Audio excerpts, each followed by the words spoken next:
Party పట్టణ committee ఆధ్వర్యంలో ప్రభుత్వ నిధులు దుర్వినియోగం అవుతున్నాయని చెప్పి చూపించడం కోసం ఇవాళ ఈ ఇండస్ట్రియల్ ఏరియాలో వేసినటువంటి సీసీ రోడ్డు వద్దకు వచ్చి నిరసన తెలియజేస్తా ఉన్నాం.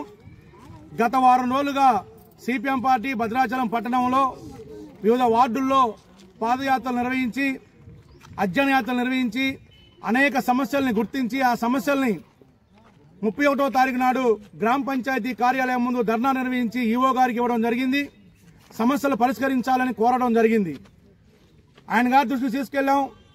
ప్రజలకి అవసరమైన చోట్ల ప్రజలు ఎక్కడైతే ఇబ్బంది పడుతున్నారో అక్కడ రోడ్లు కానీ సీసీ రోడ్లు కానీ వేయడం లేదు.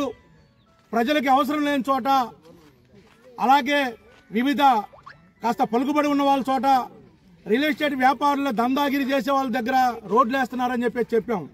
ఆయన గారు చెప్పింది ఏంటంటే మా నిధులు కాదు, మా గ్రామ పంచాయతీ నిధులు రావడం లేదు, ఎంపీ గారి నిధులు ఎమ్మెల్యే గారి నిధులు వేస్తున్నారని చెప్పేసి అన్నారు. మేము చెప్పేది ఏంటంటే ఎంపీ గారి నిధులైనా ఎమ్మెల్యే గారి నిధులైనా గ్రామ పంచాయతీ తీర్మానం కాకుండా ఈ యొక్క గ్రాంట్ రిలీజ్ కాదు. ఇవాళ ఈ రోడ్డు ఏదైతే ఉందో ఇండస్ట్రియల్ ఏరియా నుంచి దరిదాపు ఈ కరకట్ట వైపు ఇటు ఎవ్వరు నడవరు, ఎవ్వరికి ఉపయోగం లేదు. కానీ ఇటువైపు రియల్ ఎస్టేట్ వ్యాపారుల భూములు ఉన్నాయి. వాళ్ళ భూముల కోసం ఈ రోడ్డు వేస్తే వాళ్ళ భూములకి రేట్లు పెరిగే దానికోసం ఇవాళ ఈ సీసీ రోడ్లు వేశారు. ఇది జాతీయ ఉపాధి గ్రామీణ ఉపాధి స్కీమ్ కింద వేసినటువంటి రోడ్లు. ఇవి ఎంపీ గారు ప్రతిపాదించారు. ఎంపీ గారు ప్రతిపాదించిన ఈ రోడ్లకు తీర్మానం పంపాల్సింది గ్రామ పంచాయతీయే.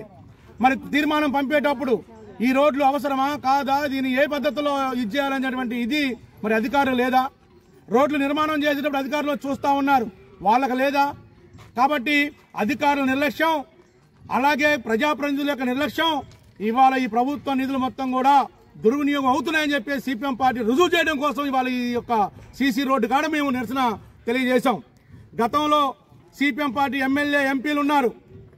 మురళి ఎర్రారెడ్డి గారు, కుంజాబొజ్జి గారు, సున్నం రాజయ్య గారు, మిడియం బాబురావు గారు. మరి వీరున్నటువంటి ప్రజాప్రతినిధుల సందర్భంలో ప్రతి పైసా ప్రజలకు అవసరమైన చోట ఖర్చు పెట్టాం. ప్రజలు ఎక్కడ అడిగితే అక్కడ ఖర్చు పెట్టాం. ఎక్కడ కూడా ఒక్క పైసా కూడా దుర్వినియోగం కాకుండా అనవసరం కాకుండా ప్రజలకు ఉపయోగపడే పద్ధతుల్లో ఖర్చు పెట్టాం. అలాగే అనేక పోరాటాలు చేసి లెఫ్ట్ వింగ్ నిధులు తీసుకొచ్చి నక్సల్స్ ప్రభావిత నిధులు పట్టుకొచ్చి మారుమూల గ్రామీణ ప్రాంతాల్లో కూడా రోడ్లు నిర్మాణం చేపట్టాం. ఆ రకంగా ప్రజలకి అనుకూలంగా ప్రజలకి అవసరమైన చోట సిపిఎం పార్టీ గతంలో నిధులు మంజూరు చేసి ఖర్చు పెట్టింది. వాటి మీద ఒక పర్యవేక్షణ ఉండేది. కార్యకర్తలు అధికారులు ఎక్కడికెక్కడ పర్యవేక్షిస్తూ ఆ రకంగా అవి సక్రమంగా వేస్తున్నారా లేదా అని చెప్పి నిరంతర పరిశీలన ఉండేది. కానీ ఇవాళ చాలా దారుణంగా ఉంది పరిస్థితి. ఈ రోడ్డు వేసేటప్పుడు మరి అధికారులు చూడలేదో చూసారో తెలియదు, రోడ్డు మాత్రం వేస్తారు 20 లక్షల రూపాయలు రోడ్డు. ఇది దుర్వినియోగం తప్ప ఇది ఎవరికి ఉపయోగపడేటువంటి రోడ్డు కాదు. అలాగే అనేక చోట్ల ఇవాళ రోడ్లు నిర్మాణం చేపట్టున్నారు. ఇది సరైనది కాదు. ఖచ్చితంగా ప్రజలకు అవసరమైన చోట రోడ్లు నిర్మించాలి. ఆ పద్ధతుల్లో ప్రజలకి అవసరంగా కనీస సౌకర్యాలు తీర్చాలి అని చెప్పేసి ఇవాళ మేము సిపిఎం పార్టీగా కోరుతా ఉన్నాం. ఈ ఏవైతే నిధులు దుర్వినియోగం అయినాయో వీటి మీద కలెక్టర్ గారు వెంటనే విచారణ చేపట్టాలి. ఈ దుర్వినియోగం ఎక్కడెక్కడ ఏ రోడ్లు ఈ పద్ధతిలో వేశారో, ఎక్కడ రోడ్లు దుర్వినియోగం చేశారో అవన్నీ కూడా వెలుగుతీసి ఆ రకంగా విచారణ చేపట్టి సంబంధిత బాధితులపైన మరి చర్యలు తీసుకోవాలని చెప్పేసి సిపిఎం పార్టీగా మేము ప్రభుత్వాన్ని డిమాండ్ చేస్తా ఉన్నాం. భద్రాచలం పట్టణంలో 20 వార్డులు అనేక సమస్యలు తిట్టవేసి ఉన్నాయి. వీటి మీద సిపిఎం పార్టీ గత 6 రోజులుగా భద్రాచలం పట్టణంలో ఉన్నటువంటి అనేక సమస్యల మీద పాదయాత్ర నిర్వహించడం జరిగింది. ఆ సమస్యల మీద వచ్చినటువంటి సమస్యల్ని గ్రామ పంచాయతీ గారి ఈవో గారికి 31వ తారీఖు ధర్నా నిర్వహించి ఈ ప్రాంతంలో ఈ సమస్యలు ఉన్నాయి, ఆ సమస్యల్ని పరిష్కారం చేయండి అని చెప్పేసి కోరటం జరిగింది. ఈవో గారు సమస్యలన్నీ నాకు తెలుసు, సమస్యలు పరిష్కరిస్తూనే ఉన్నాయని చెప్తా ఉన్నారు. మేము చెబుతా ఉన్నాం, గత 2-3 సంవత్సరాలుగా భద్రాచలం పట్టణంలో వచ్చినటువంటి నిధులు దుర్వినియోగం అవుతా ఉన్నాయి. అవి ఎంపీ నిధులు కావచ్చు, ఎమ్మెల్యే నిధులు కావచ్చు, గ్రామ పంచాయతీ జనరల్ ఫండ్ కావచ్చు.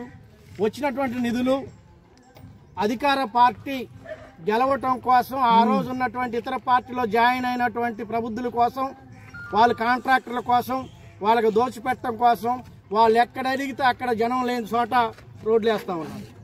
ఇప్పుడు మేము అశోక్ నగర్ కొత్త కాలనీలో గత 3 రోజులుగా పాదయాత్ర చేసి వచ్చిన సమస్యల్ని తీసుకువెళ్ళిన తర్వాత ఇప్పుడు కొత్త కాలనీ రోడ్డు మీద మేము ఉన్నాం.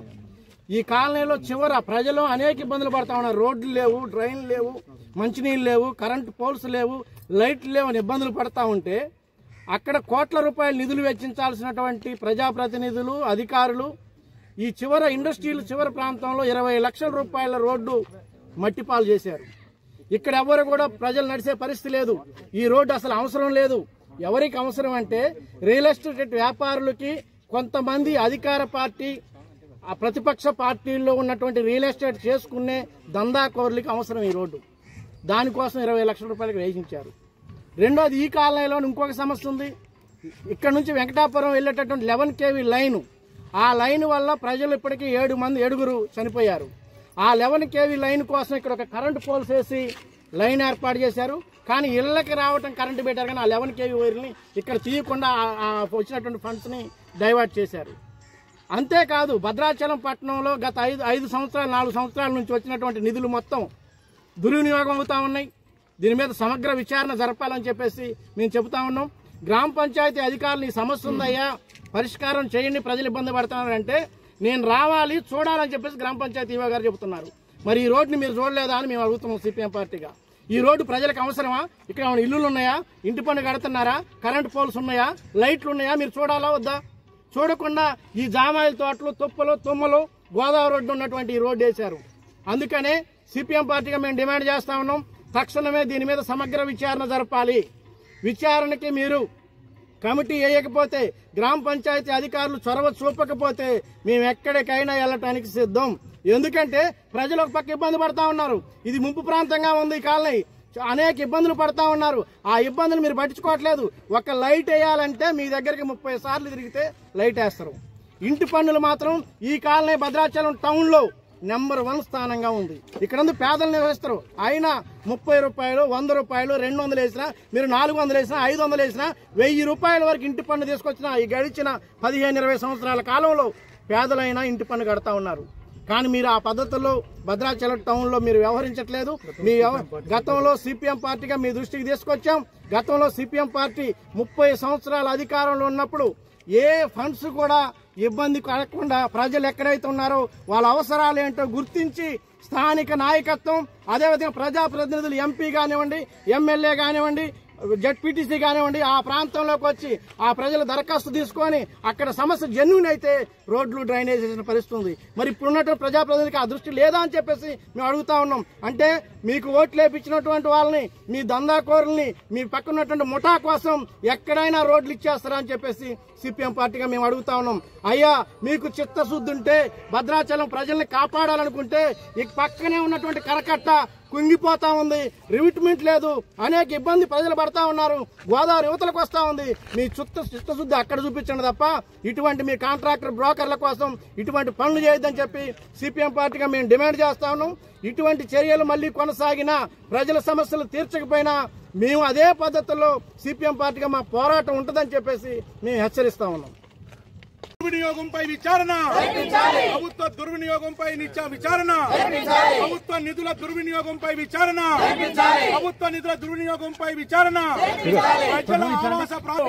ప్రజల నివాస ప్రాంతాల్లో రోడ్లు, ప్రజలు నివసించే ప్రాంతాల్లో అవసరమైన చోట్ల రోడ్లు, ప్రజలు నివసించే ప్రాంతాల్లో అవసరమైన చోట్ల రోడ్లు, ప్రభుత్వ నిధుల దుర్వినియోగంపై విచారణ, ప్రభుత్వ నిధుల దుర్వినియోగంపై విచారణ, రియల్ ఎస్టేట్ల కోసం వేసిన రోడ్లపై విచారణ, రియల్ ఎస్టేట్ వ్యాపారుల కోసం వేసిన రోడ్లపై విచారణ, నశించాలి అధికారుల నిర్లక్ష్య వైఖరి, ప్రజాప్రతినిధులు అధికారుల నిర్లక్ష్య వైఖరి, ప్రజాప్రతినిధులు అధికారుల నిర్లక్ష్య వైఖరి, ప్రజాప్రతినిధులు అధికారుల నిర్లక్ష్య వైఖరి.